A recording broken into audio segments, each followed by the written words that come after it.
এই মুহূর্তে আমরা দেখতে পাচ্ছি যে কেউই কিন্তু এখানে নেই। আওয়ামী লীগ নেতাকর্মীরা কোনোভাবেই কিন্তু এখানে আমরা কাউকে দেখতে পাচ্ছি না। দেখতে পাচ্ছেন বঙ্গবন্ধুর যেই সমাধি সৌধ প্রাঙ্গণ রয়েছে সেখানে কিন্তু পুলিশ রয়েছেন, গুটি কয়েক পুলিশ সদস্যরা এখানে রয়েছেন এবং এখানে তালাবদ্ধ দেয়া আছে।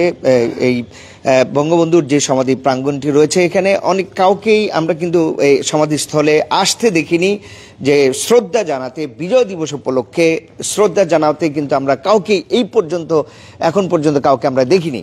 দর্শক, যে যেখান থেকে দেখছেন সরাসরি আমরা আপনাদেরকে সর্বশেষ আপডেট জানাচ্ছিলাম টুঙ্গিপাড়া থেকে। আপনারা দেখতে পাচ্ছেন যে প্রথম গেট, সেই গেটের সামনে থেকে কিন্তু আপনাদেরকে আমরা জানাচ্ছিলাম জাতির বঙ্গবন্ধু শেখ মুজিবুর রহমানের যেই সমাধি সৌধ প্রাঙ্গণ রয়েছে সেখানে আপনারা দেখতে পাচ্ছেন কেউ কিন্তু নেই, তালা দেওয়া অবস্থায় রয়েছেন। আজকে বিজয় দিবস, 53 বছরে পা দিল বাংলাদেশ।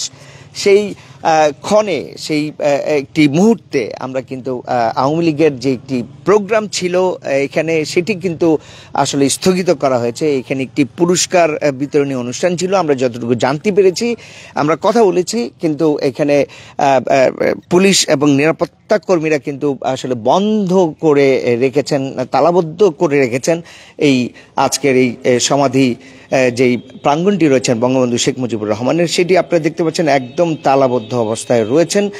সেটিকে আমরা দেখছি যে 3টি গেট রয়েছে, 3টি গেটই কিন্তু একদম তালাবদ্ধ অবস্থায় রয়েছে এবং কাউকে কিন্তু আমরা দেখতে পাচ্ছেন এই প্রাঙ্গণে কেউ যে এসছেন কিনা বা কেউ সমাধি স্থলে এসে শুভেচ্ছা আজকের এই বিজয় দিবসে শ্রদ্ধা জানাবেন বঙ্গবন্ধুর প্রতিকৃতিতে, সেটি কিন্তু আমরা দেখতে পাইনি।